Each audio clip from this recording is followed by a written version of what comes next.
Welcome you all. Students, today we are going to talk about branches of linguistics. This topic is from the subject Linguistics Part 1, English 102.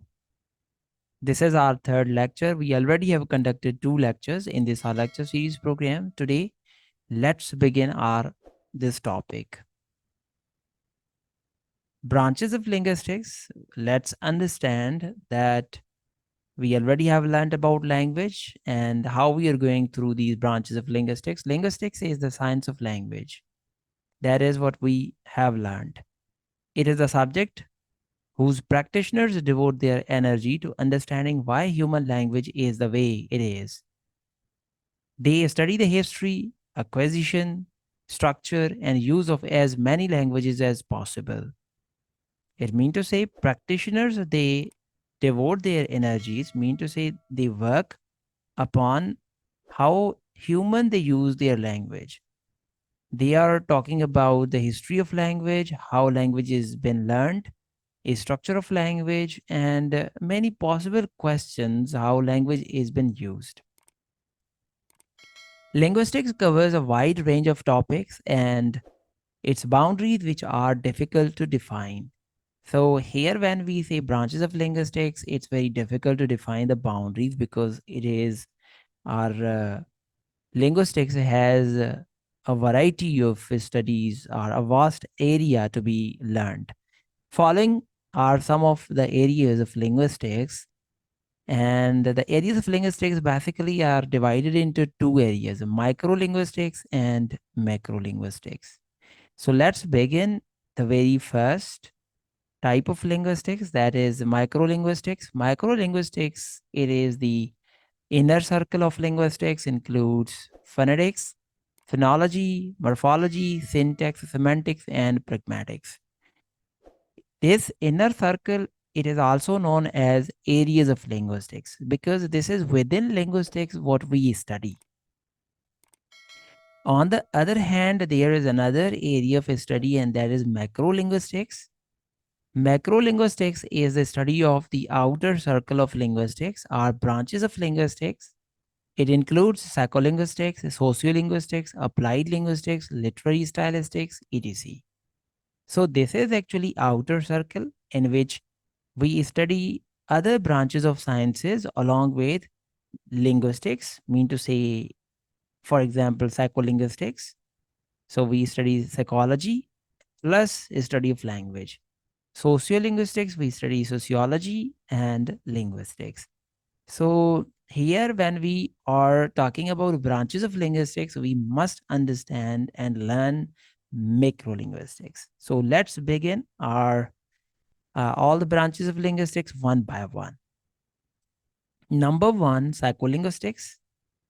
Now, as it is there into this picture, it is actually the study of language and the mind. Psycholinguistics or psychology of language is concerned with the relationship between language and mind.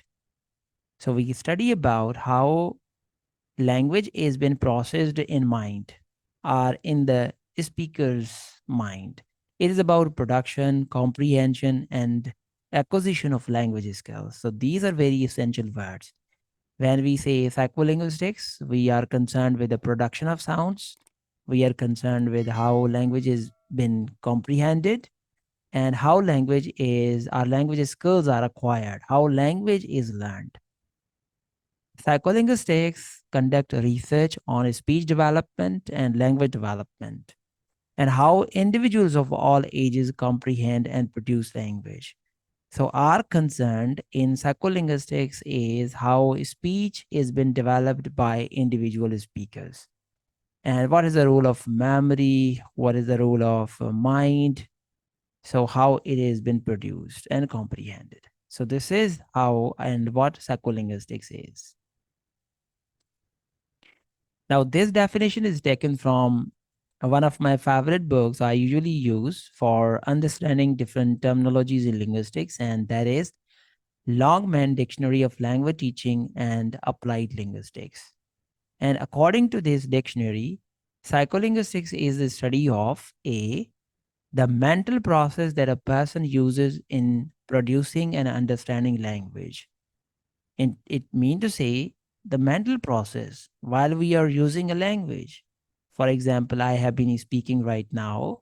Now, there involves a mental process that is part of psycholinguistics. Number B, how human learn language. How language is been learned by humans. So this is the concerned area of psycholinguistics. Psycholinguistics includes the study of speech perception, a role of memory, concepts, and the other process in language use and how social and psychological factors affect the use of language. So when we say psycholinguistics, we try to understand what is the role of our memory while we are talking about language and what are the concepts and how that process in language use and what are other factors that are affecting our language. So this is what we are saying psycholinguistics.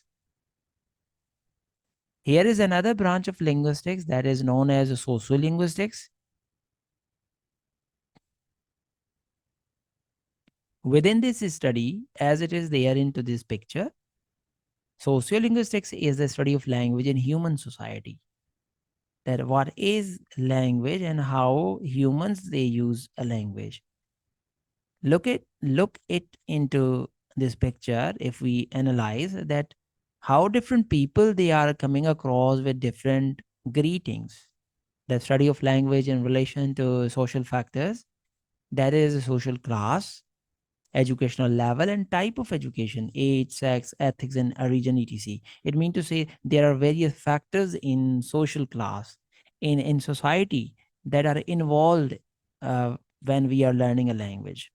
Like what is the age of a person, he or she learns a language very quickly, or female gender, they are more tend to learn language than the male gender, and what is the type of education. So these all factors are involved in a society when we are talking about any language. The field is connected to many aspects of linguistics, such as language and nation, language and society, language and culture, and many other similar topics. Thus, sociolinguistics is the study of relationship between language use and structure of society. When we are talking about sociolinguistics, we are talking about that what is the relationship of language in the society. What is culture and what are cultural norms, nation, the relationships of a family. So these all are parts of sociolinguistics. This course examines issues concerning language use in society. It is designed to help students to gain insights into the social dynamics of language as well as the cultural underpinnings of language choice in various contexts. Topics to be covered including language and gender. It means to say when we say sociolinguistics, we study language and gender. Linguistics politeness, language and identity, language planning, and language and policy. Here is another branch of linguistics that we study anthropological linguistics.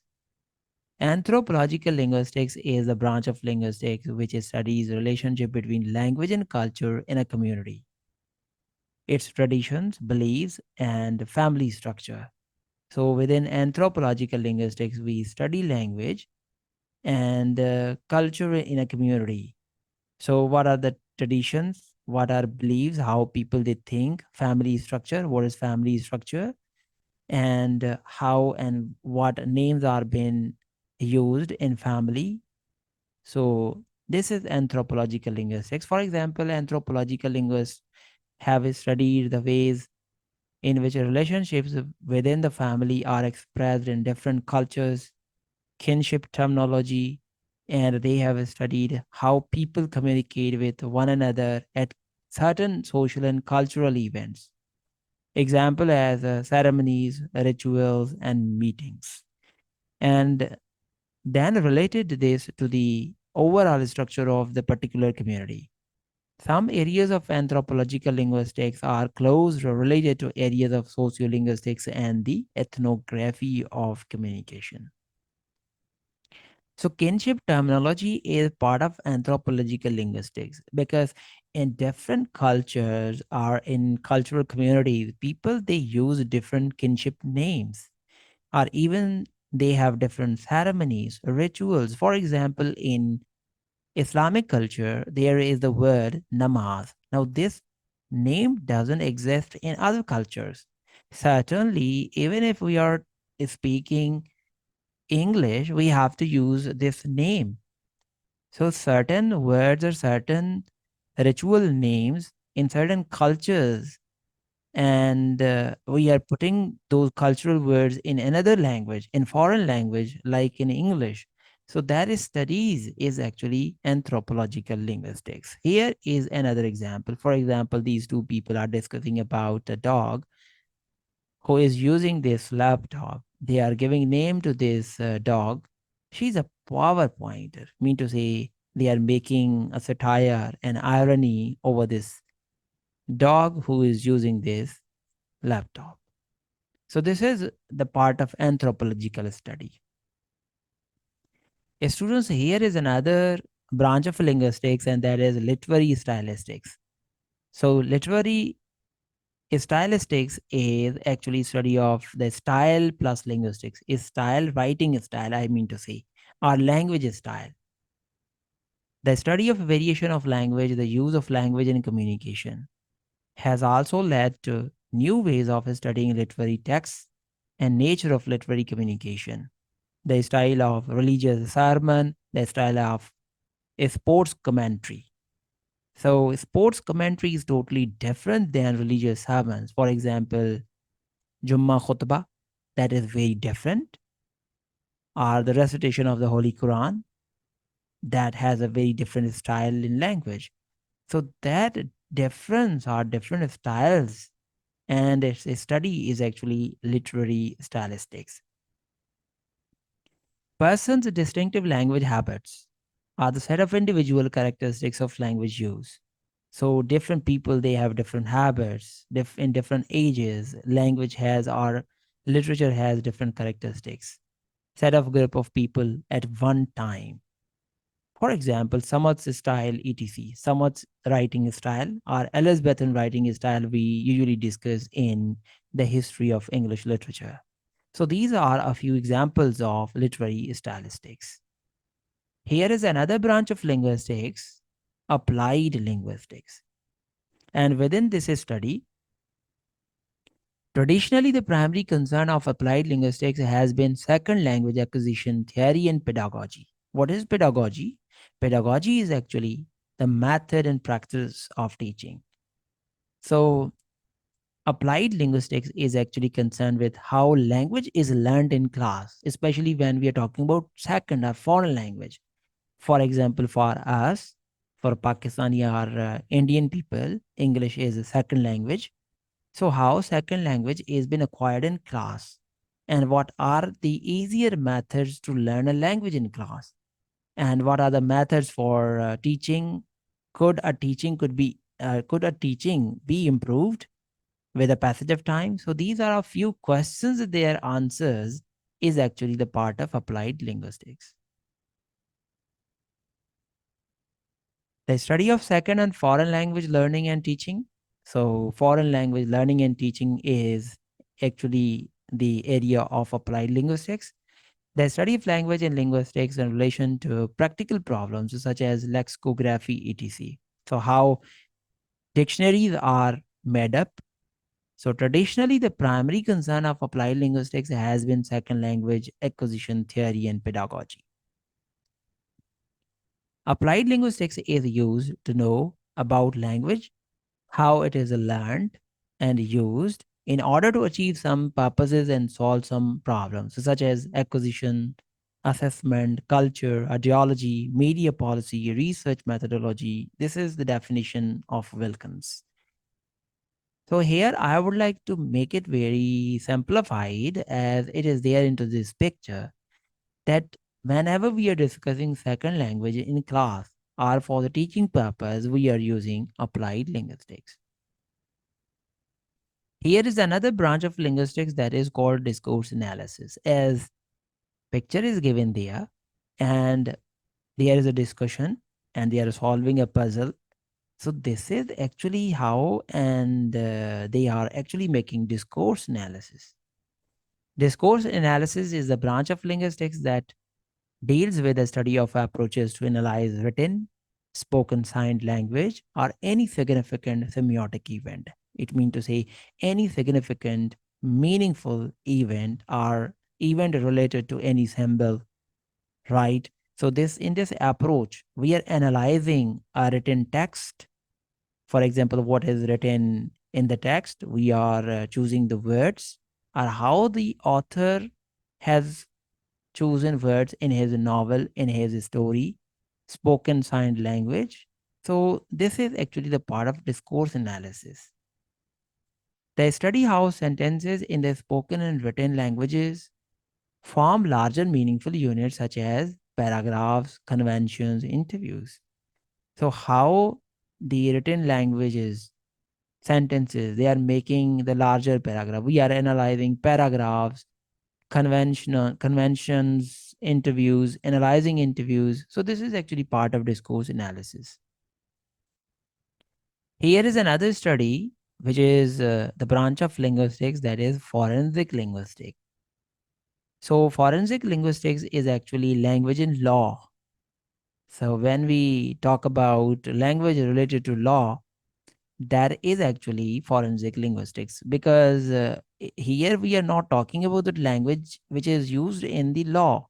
However, we are analyzing a language in the context of law within court or in criminal cases. That is actually forensic linguistics. We are analyzing a text or audio, whether it is of the same person who is convicted in the court or it is a tempered voice. Here is the definition we are reading: a branch of applied linguistics that investigates issues of language in relation to the law. So, issues which are in law, drawing on resources from semantics, acoustic phonetics, discourse analysis, pragmatics, sociolinguistics, and other fields issues of concern, including forensic identification, speaker identification, and legal cases through handwriting analysis or speech analysis. Interpretation for the police and courts, the semantics of legal terminology, etc.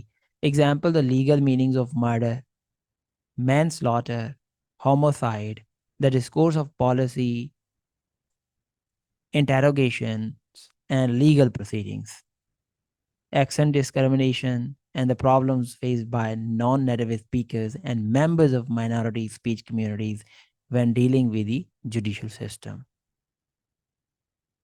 Thank you very much. Hopefully, this would have been very helping for all the students.